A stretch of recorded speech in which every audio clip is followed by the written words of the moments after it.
papalitan yan? Ano bang pwede mangyari sa... Ito yung magkukosto sa ano, masisira tong pulley mo pag hindi mo pinalitan yung bola.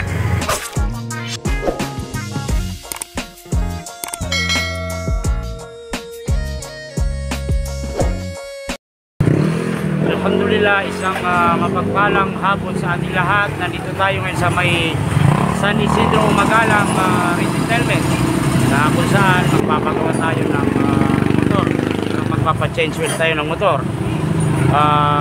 Pagka may problema ang ating motor, pwede tayo pumunta dito sa kanila, dito sa may motor shop, na kung saan nag-aayos sila dito ng mga iba't ibang klaseng motor.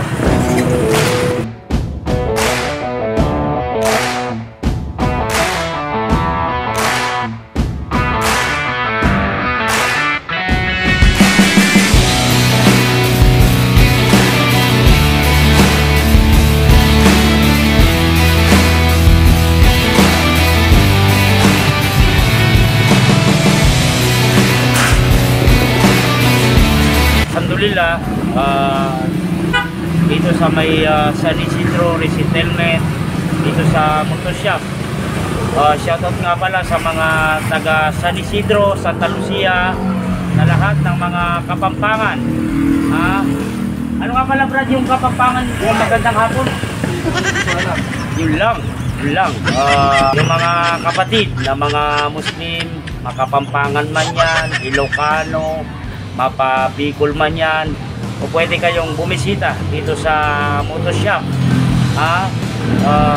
May mga motor na gusto nilang ipaayos, mag-change wheel, magpa-change wheel, pwede kayong bumisita dito sa aming shop. Magkano naman yung mga langis na meron kayo dito? Marami kaming klase ng langis dito. May motor kami, may Shell Advance. Mga oil namin na magaganda. Yung magandang langis, 300 plus, no? Tulad ng motor. Depende rin yan sa budget ng customer. Kung hanggang magkano lang yung kaya nila. Magkano naman yung pinakamababang langis? Meron kaming tig 210, tig 230, tsaka 250. So, alhamdulillah, ito yung isa sa mga dahilan kung bakit ang isang matic o scooter o isang motor ay dragging dahil dito. Ito yung tinatawag na bola na kailangan dapat ay mapalitan ito. Kailangan may maintenance talaga yan pagka lalo na sa mga automatic. Kasi yung dumi, yun yung cost ng dragging. Tsaka hindi lang yun ang cost ng dragging, kailangan din na ma-PMS siya para ma-check mo rin kung okay pa yung mga pyesa mo. So, gaano katagal? Mga isang buwan, 2 buwan, gaano siya katagal bago palitan ng bola ang isang motor? Depende yan. Pagka ang lifespan yan siguro, depende sa kilometer na tinatakbo niya. Kailangan pag magpa-CVT ka siguro kahit mga 7,000, 5,000 to 7,000 ng niya. O doon na tinakbo niya. So doon sa check yung cleaning. So sa paglilinis ng motor, minimum 7,000, ganun ba? Oh, pwede, yun na yung parang maximum niya. Alhamdulillah, tapos na ang ating pagpapalinis ng motor. Papalit ng bola para naman smooth yung ating biyahe. Kailangan sa bawat biyahe ay safety. Kailangan safe ka.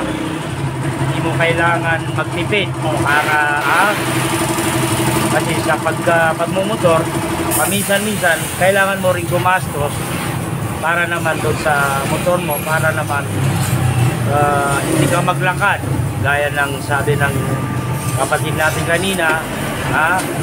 Pagka ayaw mo gumastos, darating yung oras na magtutulak ka na lang sa daan. Ano kapatid? Mahirap naman yung gano'n. Mahirap yung gano'n na magtutulak ka, nakamotor ka pero magtutulak ka.